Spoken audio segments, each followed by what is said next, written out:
Hello friends, എല്ലാവർക്കും പുതിയൊരു വീഡിയോയിലേക്ക് സ്വാഗതം. അപ്പോൾ ഞാൻ ഇന്ന് വന്നേക്കുന്നത് കുറച്ച് ഇൻഫോർമേറ്റീവ് ആയിട്ടുള്ള കുറച്ച് കാര്യങ്ങൾ ഷെയർ ചെയ്യാൻ വേണ്ടിയിട്ടാണ് കേട്ടോ.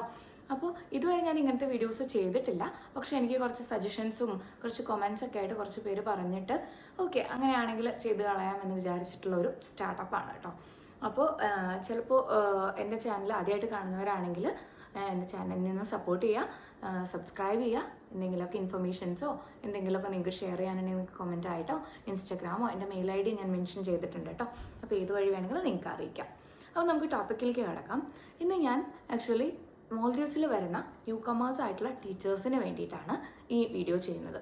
ഇവിടെ വന്ന സമയത്ത് തന്നെ എനിക്കും ആസ് എ പേഴ്സണലി ഒരുപാട് ഡിഫിക്കൽട്ടീസ് ഉണ്ടായിട്ടുണ്ട്. കാരണം നമ്മളൊരു വേറൊരു രാജ്യത്തോട്ട് വരുന്ന സമയത്ത് തന്നെ നമുക്ക് ഒരുപാട് ഡൗട്ട്സ് ആണ് അല്ലേ. എന്തൊക്കെയാണ്, എങ്ങനെയായിരിക്കും അവിടുത്തെ ആളുകൾ, എന്തൊക്കെയാണ് എസ്പെഷ്യലി പേപ്പർ വർക്ക്സ് എന്ന് പറയുന്നത്. പേഴ്സണലി പേപ്പർ വർക്ക്സ് ചെയ്യാൻ ഭയങ്കര മടിയുള്ള ഒരാളാണ് കേട്ടോ ഞാൻ. അപ്പോൾ അങ്ങനത്തെ ഒരുപാട് പേര് നമ്മുടെ കൂട്ടത്തിൽ കാണും. കാരണം ഇതിങ്ങനെ നടക്കണം, ഇതിൻ്റെ കൂടെ ഇതെല്ലാം ചെയ്തു തീർക്കാതിരിക്കാൻ നമുക്കൊരു ഓപ്ഷനും ഇല്ല. സോ എന്തായാലും ചെയ്യണം. അപ്പോൾ ആ സമയത്ത് കുറേ മിസ്റ്റേക്സ് വന്നാലോ ഭയങ്കര ടെൻഷനായി പോകും അല്ലേ. അത് വേറൊരു രാജ്യത്താണെങ്കിലോ പാനിക്കായി പോകും. എക്സാക്ട്ലി. അപ്പോൾ ഞാൻ അതിനെ പറ്റിയാണ് പറയാൻ വരുന്നത് കേട്ടോ. അപ്പോൾ പുതിയതായിട്ട് മോൾഡീവ്സിൽ വരുന്ന ടീച്ചേഴ്സിന് വേണ്ടിയിട്ടാണ്. നിങ്ങൾ എന്തായാലും ഈ വീഡിയോ കണ്ടിട്ട് പോവാം. നിങ്ങൾക്ക് 200% ഞാൻ പറയുകയാണ്, നിങ്ങൾക്ക് ഹെൽപ്ഫുൾ ആയിരിക്കും. അപ്പോൾ നമ്മൾ മോൾഡീവ്സിൽ എത്തിക്കഴിഞ്ഞാൽ നമ്മൾ മസ്റ്റായി ചെയ്യേണ്ട കുറച്ച് കാര്യങ്ങളുണ്ട് കേട്ടോ. Paper works related to the paper വർക്കാണ് പറയുന്നത്. ഒന്നാമത്തെ കാര്യം, നമ്മുടെ വർക്ക് പെർമിറ്റ്, വിസ സ്റ്റാമ്പിങ്, ഈ പറഞ്ഞ കാര്യങ്ങളൊക്കെ നമ്മൾ ചെയ്യണം. ഇതൊന്നും നമ്മൾ ചെയ്യേണ്ട, ലിറ്ററലി നമ്മൾ ഇത് ചെയ്യാൻ വേണ്ടിയിട്ടുള്ള കാര്യങ്ങൾ ചെയ്തു കൊടുക്കണം. അപ്പോൾ നമ്മൾ മിനിസ്ട്രി നമുക്കെല്ലാം ഓക്കെ ആക്കി തരും. അത് കഴിഞ്ഞിട്ട് മാത്രമാണ് നമുക്ക് ബാങ്ക് അക്കൗണ്ട് ഓപ്പൺ ചെയ്യാൻ വേണ്ടി പറ്റുള്ളൂ. നമ്മളിവിടെ വരുന്നത് ഇൻകം നോക്കിയിട്ടാണല്ലോ. അപ്പോൾ അത് റെഡി ആവണമെങ്കിൽ നമുക്ക് അക്കൗണ്ട് നമ്മുടെ മോൾഡീവ്സിലുള്ള ഒരു ബാങ്ക് അക്കൗണ്ട് നമ്മൾ ഓപ്പൺ ചെയ്യണം. നമ്മുടെ നാട്ടിലെ അക്കൗണ്ടൊന്നും യൂസ് ഇല്ല. അപ്പോൾ ഇവിടെ SBI ഉണ്ട്, സ്റ്റേറ്റ് ബാങ്ക് ഇവിടെ ഉണ്ട്, മോൾഡീവ്സിൽ സ്റ്റേറ്റ് ബാങ്ക് ഉണ്ട് കേട്ടോ. അപ്പോൾ നമ്മൾ അതിന് വേണ്ടി കുറച്ച് ഡോക്യുമെൻറ്റ്സ് ഉണ്ട്. അത് മസ്റ്റായിട്ട് നമ്മളത് കൊണ്ടുപോകണം. അത് കൊണ്ടുപോകാണ്ട് നമുക്ക് അക്കൗണ്ട് ഓപ്പൺ ചെയ്യാൻ വേണ്ടി പറ്റില്ല. അപ്പോൾ നമ്മൾ ഇവിടെ വരുന്ന ടീച്ചേഴ്സ് എന്ന് പറഞ്ഞു കഴിഞ്ഞാൽ നമുക്ക് അറിയാൻ പറ്റില്ല നമ്മൾ ഏത് ഐലൻഡിലേക്കാണ് പോകുന്നത്, ഏത് സ്കൂളിലെ ടീച്ചറായിട്ടാണൊക്കെ. നമ്മളിവിടെ ഐലൻഡിൽ നമ്മുടെ മാലയിൽ നമ്മൾ എത്തിക്കഴിഞ്ഞാൽ മാത്രമേ നമുക്കറിയാൻ പറ്റുള്ളൂ. അതുകൊണ്ട് നമ്മൾ വീട്ടിൽ നിന്ന് വരുമ്പോൾ തന്നെ ഈ സ്കൂളിലേക്കാണ് ഞാൻ എന്നൊക്കെ പറഞ്ഞ് നമുക്ക് വരാൻ പറ്റില്ല. കാരണം ഇവിടെ ഇഷ്ടം പോലെ സ്കൂളുകളുണ്ട്. അതിൽ ഏത് സ്കൂളിൽ വേണമെങ്കിൽ നമുക്ക് കിട്ടാം, ഏത് ഐലൻഡിലേക്ക് വേണമെങ്കിൽ നമ്മൾ ട്രാവൽ ചെയ്യേണ്ടി വരും. അപ്പോൾ ഇവിടെ മാലയിൽ കിട്ടിയ ടീച്ചേഴ്സിനെന്ന് പറഞ്ഞാൽ ഭയങ്കര ഈസിയാണ്. എന്ത് ചെയ്യണമെങ്കിലും അവർക്ക് സ്കൂൾ അടുത്താണ്, ബാങ്ക് അടുത്താണ്, മിനിസ്ട്രി അടുത്താണ്, പോയി ആക്സസ് ചെയ്ത് എല്ലാം ചെയ്തു വരാവുന്നതേ ഉള്ളൂ. പക്ഷെ നമ്മളെപ്പോലെ ഇപ്പം ഞാനും ഒരു വേറെ ഐലൻഡിലാണ്, മാലയിലല്ല. എൻ്റെ ഐലൻഡ് എന്ന് പറഞ്ഞു കഴിഞ്ഞാൽ ഒരു 1 hour 30 minutes ട്രാവൽ ഉണ്ട് മാലയിൽ നിന്ന് ബോട്ടിൽ പോവുകയാണെങ്കിൽ കേട്ടോ. അപ്പോൾ അതേപോലെ ഡിസ്റ്റൻ്റ് ഐലൻഡിൽ നിന്ന് വരുന്ന ടീച്ചേഴ്സ് ആണെങ്കിൽ ഒരു അക്കൗണ്ട് ഓപ്പൺ ചെയ്യുമ്പോൾ എന്തൊക്കെ കാര്യങ്ങൾ ശ്രദ്ധിക്കണം എന്നുള്ളതാണ് ഇനി ഞാൻ പറയാൻ വന്നത്. ശ്രദ്ധിച്ച് കേൾക്കാം.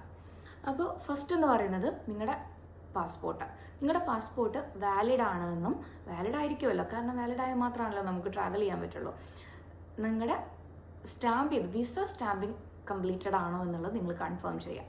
രണ്ടാമത്തെ കാര്യം, നിങ്ങളുടെ വർക്ക് പെർമിറ്റ്, അതിലെ വിർച്വൽ കാർഡ്, ഈ രണ്ടെണ്ണം നിങ്ങൾ ഡൗൺലോഡ് ചെയ്ത് കയ്യിൽ വയ്ക്കുക.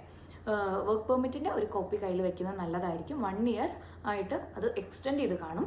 അപ്പോൾ അത് കൺഫേം ചെയ്യുക. 1 year ആയിട്ട് 6 month, ചിലവർക്ക് 6 month ആയിട്ട് വരാറുണ്ട്, ചിലവർക്ക് 1 year ആയിട്ട് വരാറുണ്ട്. അപ്പോൾ നിങ്ങൾക്ക് 1 year വന്നിട്ടുണ്ടോ എന്നുള്ളത് നിങ്ങൾ കൺഫേം ചെയ്യുക. അതുപോലെ നിങ്ങൾ മസ്റ്റായി കയ്യിൽ വെക്കേണ്ടതാണ് മിനിസ്ട്രിയിൽ നിന്നുള്ള ലെറ്റർ.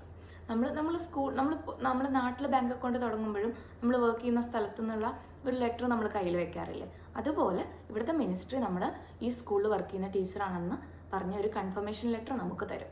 അപ്പോൾ അത് നമുക്ക് നമ്മൾ വർക്ക് ചെയ്യുന്ന സ്കൂളിൽ നിന്ന് കിട്ടാറുണ്ട്.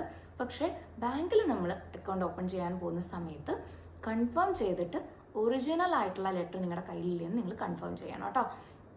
അതിന് ഒന്നുമില്ല, നിങ്ങൾ മിനിസ്ട്രിയിൽ പോയിട്ട് അത് കളക്ട് ചെയ്യും. അപ്പോൾ നിങ്ങൾ ആദ്യം ചെയ്യേണ്ടത് സ്കൂളിൽ നിങ്ങൾ ഇൻഫോം ചെയ്തിട്ട് ഒരു അപ്പോയിൻമെൻറ്റ് എടുക്കണം. അപ്പോൾ ഈ അപ്പോയിൻമെൻറ്റ് എടുക്കേണ്ടത് സ്കൂളിലെ ഓഫീസിൽ നിന്ന് ചെയ്യേണ്ട വർക്കാണ്. അത് അവർ ചെയ്തോളും, നിങ്ങൾ ഇൻഫോം ചെയ്താൽ മതി, ഒന്ന് ഓർമ്മിപ്പിച്ചാൽ മതി. ചിലവർക്ക് മറന്നു പോവാം. അപ്പോൾ നിങ്ങളൊന്ന് ഓർമ്മിപ്പിച്ച് നമ്മുടെ കാര്യം നമ്മൾ തന്നെ പെർഫെക്റ്റ് ആക്കുക. കാരണം നമ്മളാണ് ട്രാവൽ ചെയ്യാൻ പോകുന്നത്, നമ്മളാണ് അത്രയും ദൂരം ട്രാവൽ ചെയ്തിട്ട് ഈ പ്രൊസീജിയേഴ്സ് എല്ലാം ചെയ്തു വരേണ്ടത്. അപ്പോൾ സ്കൂളിലുള്ളവർ അത് കൺഫേം ചെയ്ത് അപ്പോയിൻമെൻറ്റ് കിട്ടിക്കഴിഞ്ഞാൽ നമുക്ക് മിനിസ്ട്രിയിൽ പോയിട്ട് അത് കളക്ട് ചെയ്ത് വരാം.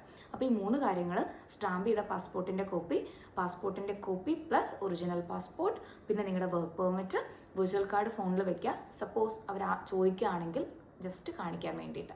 അതിൻ്റെ കൂടെ ഈ ഒറിജിനൽ മിനിസ്ട്രിയുടെ ലെറ്റർ.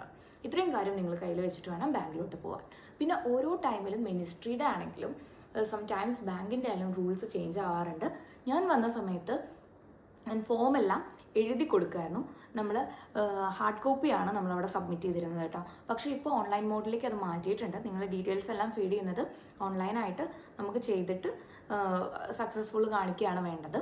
അത് കഴിഞ്ഞിട്ട് പിന്നെ അവർ ബാക്കിയുള്ള കാര്യങ്ങളെല്ലാം പിന്നെ ഈ കോപ്പീസ് നമ്മൾ സബ്മിറ്റും ചെയ്യണം. അപ്പോൾ ഇത്രയും കാര്യങ്ങളാണ് ബാങ്കിൽ പോയി നമ്മൾ ചെയ്യേണ്ടത്. ഇതിൽ ഏത് ഡോക്യുമെൻ്റ് ഇല്ലെങ്കിലും അവർ നമ്മളെ അക്സെപ്റ്റ് ചെയ്യില്ല. നമ്മൾ ഈ സ്കൂളിൽ നിന്ന് വിളിച്ച് ഇൻഫോം ചെയ്താൽ പോലും ഇതൊന്നും അക്സെപ്റ്റ് ചെയ്യില്ല കേട്ടോ. അപ്പോൾ ഒരിക്കലും ഈ കാര്യങ്ങൾ മറക്കാതിരിക്കാൻ വേണ്ടി നോക്കുക. പിന്നെ ബാങ്ക് റിലേറ്റഡ് ആയിട്ടുള്ള കാര്യം എന്ന് വെച്ച് കഴിഞ്ഞാൽ പിന്നെ നമുക്ക് ATM കാർഡ് അപ്പോൾ കളക്ട് ചെയ്യാൻ പറ്റില്ല. ഫ്യൂ ഡേയ്സ് കഴിഞ്ഞ് അവർ നമുക്ക് മെയിൽ ചെയ്യും. മെയിലോ നോട്ടിഫിക്കേഷൻ എന്തെങ്കിലുമൊക്കെ വരും. ആ സമയത്ത് നമുക്ക് പിന്നെ മാലയിൽ പോയിട്ട് നമ്മൾ മാലയിൽ പോകുന്ന സമയത്ത് ഒരു 6 മന്തിനുള്ളിൽ കളക്ട് ചെയ്യാൻ വേണ്ടി നോക്കുക. അതല്ലെങ്കിൽ കുറച്ച് പാടാണ്. കാരണം ഞാൻ എൻ്റെ ATM കാർഡ് കളക്ട് ചെയ്തിട്ടുണ്ടായിരുന്നില്ല. അപ്പോൾ അതവർ അതിൻ്റെ എക്സ്പയർ ആക്കി കളഞ്ഞു. ഡേറ്റ് കഴിഞ്ഞിരുന്നു കളക്ട് ചെയ്യേണ്ടത്. അപ്പോൾ അതുകൊണ്ട് ഞാൻ വീണ്ടും 75 രൂപ കൊടുത്ത് ഓൺലൈനായിട്ട് അപ്ലൈ ചെയ്തിട്ടാണ് ഇപ്പോൾ അത് ആക്റ്റീവായിട്ടുണ്ട്. അപ്പോൾ ഇനി ഞാനിപ്പോൾ റീസെൻ്റ്ലി മാലയിലേക്ക് പോകുന്നത് കൊണ്ട് അപ്പോൾ പോയി കളക്ട് ചെയ്യാമെന്ന് വിചാരിച്ചാണ് ഇരിക്കുന്നത് കേട്ടോ. അപ്പോൾ അങ്ങനെയുള്ള അബദ്ധങ്ങളൊന്നും ചെയ്യാതിരിക്കുക. പിന്നെ നമ്മൾ ഇത്രയും ഡോക്യുമെൻറ്റ്സ് ഉണ്ടെങ്കിൽ നിങ്ങളുടെ ബാങ്ക് അക്കൗണ്ട് ഓപ്പൺ ആയി കഴിഞ്ഞാൽ നിങ്ങൾക്ക് ട്രാൻസാക്ഷൻ നെക്സ്റ്റ് അക്കൗണ്ട് ഡീറ്റെയിൽസ് സ്കൂളിൽ കൊടുത്തു കഴിഞ്ഞാൽ നെക്സ്റ്റ് ഡേ മുതൽ നെക്സ്റ്റ് ടൈമിൽ സാലറി നിങ്ങൾക്ക് നിങ്ങളുടെ അക്കൗണ്ടിലേക്ക് വരും. പിന്നെ റെമിറ്റൻസിൻ്റെ കാര്യമാണെങ്കിൽ പണ്ടെന്ന് വെച്ച് കഴിഞ്ഞാൽ ഒരു 8-9 മാസം മുന്നേ നമ്മൾ അക്കൗണ്ട് ഓപ്പൺ ചെയ്ത് 60 ദിവസം കഴിഞ്ഞാൽ മാത്രമേ നമുക്ക് നാട്ടിലോട്ട് ക്യാഷ് അയക്കാൻ പറ്റുമായിരുന്നുള്ളൂ കേട്ടോ. പക്ഷേ ഇപ്പോൾ ആ പ്രശ്നങ്ങളൊന്നുമില്ല. കാരണം ഡോളറിൻ്റെ ഒരു ഷോർട്ടേജും കാര്യങ്ങളൊക്കെ ഉണ്ടായിരുന്നു. ആ സമയത്ത് കൊണ്ടുവന്ന ഒരു ന്യൂ റൂളാണ്. അപ്പോൾ ഞാൻ അതിൽ കുറച്ച് സ്ട്രഗിൾ ചെയ്ത ആളാണ്. കാരണം എനിക്ക് 2 മാസത്തോളം നാട്ടിലോട്ട് ഞാൻ വന്നിട്ട് എൻ്റെ സ്റ്റാമ്പിങ്ങൊക്കെ കഴിയാൻ ചില സ്റ്റാമ്പിങ് കഴിയാനൊക്കെ ചിലവർക്ക് 3 വീക്സിലൊക്കെ ഓക്കെ ആവും. അങ്ങനെ എൻ്റെ പാസ്പോർട്ട് കളക്ട് ചെയ്യാനൊക്കെ കുറച്ച് ലാഗായിരുന്നു. അപ്പോൾ അതുകൊണ്ട് എനിക്ക് അക്കൗണ്ട് ഓപ്പൺ ചെയ്യാനും ടൈം എടുത്തു. അങ്ങനെ ഞാനൊരു 3 മന്ത്സ് മോർ ദാൻ 3 മന്ത്സ് കഴിഞ്ഞിട്ടാണ് ഞാൻ എൻ്റെ നാട്ടിലോട്ട് ക്യാഷൊക്കെ അയച്ചു തുടങ്ങിയത്. അപ്പോൾ ഞാൻ കുറച്ച് സ്ട്രഗിൾ ചെയ്തിരുന്നു. അപ്പോൾ ഇപ്പം അങ്ങനെയില്ല. ഒരു 15 to 20 ഡേയ്സിൽ നിങ്ങളുടെ അക്കൗണ്ട് റെമിറ്റൻസ് എല്ലാം ഓക്കെ ആയിട്ട് നിങ്ങൾക്ക് നെക്സ്റ്റ് മന്ത് മുതൽ റെമിറ്റൻസ് അയക്കാൻ വേണ്ടി പറ്റും. അപ്പോൾ ആ പ്രശ്നങ്ങളൊന്നും ഇപ്പോൾ വന്നവർക്കില്ല. കാര്യത്തിലൊക്കെ നിങ്ങൾ ഭയങ്കര ലക്കിയാണെന്ന് ഞാൻ വേണമെങ്കിൽ പറയാം. അപ്പോൾ ഇതുപോലെയുള്ള അപ്പോൾ ഇത്രയൊക്കെ ഉള്ളൂ. ഇത്രയും ഇൻഫർമേഷൻസൊക്കെ നിങ്ങൾ ജസ്റ്റ് ഒന്ന് നോക്കിയിട്ട് പോവുക. അവിടെ പോയിട്ട് പെട്ടുപോകാതിരിക്കുക. പിന്നെ മാലയിൽ നടക്കുന്ന സമയത്താണെങ്കിലും നമ്മൾ വഴി അറിയാതെ നടക്കാനൊന്നും മാപ്പൊന്നും നോക്കി നടക്കാൻ ഉള്ള റിസ്ക് ഒന്നും എടുക്കാതിരിക്കുക. ഒരു ടാക്സി എടുത്തു കഴിഞ്ഞാൽ നിങ്ങൾക്ക് എവിടെ വേണമെങ്കിൽ പോയി റീച്ച് ആവാം. ഫസ്റ്റൊക്കെ വരുന്ന സമയത്ത് പിന്നെ നിങ്ങൾ പോയി നിങ്ങൾക്ക് ശീലമായി കഴിഞ്ഞാൽ പിന്നെ അതൊരു വലിയ പ്രശ്നമായിരിക്കില്ല. അപ്പോൾ ഇത്രയൊക്കെ ഉള്ളൂ. അപ്പോൾ ഈ ഇൻഫർമേഷൻസ് ഒന്ന് പാസ് ചെയ്യാൻ വേണ്ടിയിട്ടാണ് ഞാൻ ഈ വീഡിയോ ചെയ്യുന്നത്. വേറെ കുറേ ഡീറ്റെയിൽസ് ഇപ്പോൾ ടീച്ചേഴ്സ് റിലേറ്റഡ് ആയിട്ടോ സ്കൂളുകളെ പറ്റിയിട്ടോ അങ്ങനെ എന്തെങ്കിലുമൊക്കെ ഇൻഫർമേഷൻസ് നിങ്ങൾക്ക് അറിയണമെന്നുണ്ടെങ്കിൽ കമൻറ്റ് സെക്ഷനിൽ അറിയിക്കാം. ഇനി ഞാൻ പറഞ്ഞതിൽ എന്തെങ്കിലും മിസ്റ്റേക്സോ അപ്ഡേഷൻസ് എന്തെങ്കിലും വേരിയേഷൻസോ ഒക്കെ ഉണ്ടെങ്കിൽ നിങ്ങൾക്കതും കമൻസായി അറിയിക്കാം. അത് കാണുന്നവർക്ക് അതൊരു ഹെൽപ്ഫുൾ ആയിരിക്കും.